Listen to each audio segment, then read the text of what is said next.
It is Friday, May 28, 2010, and welcome to This Week in Linux News.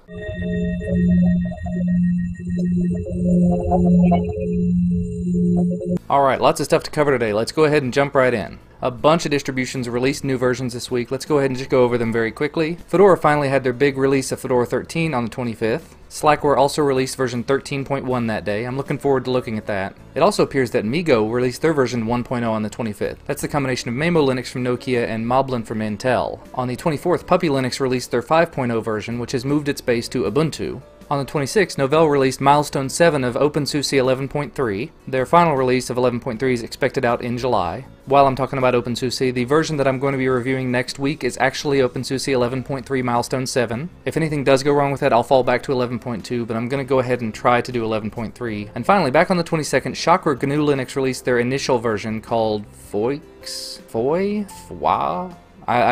I honestly don't know how to pronounce that. Yes, Chakra has actually split off from Arch at this point, so I'm looking forward to giving that a shot. Now that I've used Arch, I really want to see what Chakra's all about. Moving on to non-distro related news, GNOME Shell 2.31.2 is released. They've added a magnifier to GNOME Shell for accessibility purposes, but also for general everyday use. The clock is now configurable, one of my biggest complaints about it, and now it's configurable through gconf. Along with a laundry list of other bug fixes and changes, go ahead and download it and try it out if you want to see what it's like. Now let's talk a little bit about tablets. Dell has decided they're going to delve into the tablet scene now. Yes, Dell is releasing the tablet they're calling the Streak in June in the United Kingdom and later in the summer in the US. It's going to be running Android OS. It's got both front and rear facing camera. The front camera actually has a dual LED flash, and the rear camera is going to be used for video chat. Other than that, it sounds pretty standard, just like a lot of other tablets. It's going to be able to run Flash. And of course, Dell hasn't released any pricing information or an exact release time for the US. And to finish up, let's talk about some Google news. On Thursday the 27th, Google has decided to take Chrome out of beta for Mac and Linux.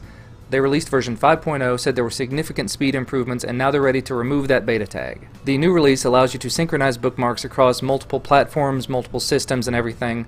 Before, I believe you could only do it between the same platform. In addition, they fixed a couple of high-risk vulnerabilities and added a lot more HTML5 support to Chrome. And finally, some news that I actually missed last week because I film on Thursdays. Google announced at their I/O conference Google TV. I know I'm not the only one that's really looking forward to this. Basically, you'll either have a TV that has Google TV built into it, or you will buy a set-top box to connect to your existing television. And the whole point of it, from what I can tell, is to make that transition between the web and TV. So you can be watching your live TV. I want to search for something. You pull down the search bar, you type in what you want to find, and immediately you're on the web.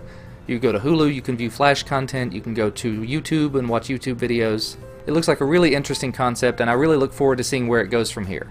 Well, that's all I've got for you this week. I will not be able to do my live show this Sunday, so I apologize in advance for that. I'm going to be out of town. In addition to that, Monday's video might be a little bit late because I won't be getting back into town until late Monday night. But that's all for now. As always, thank you for watching, and I will see you next time.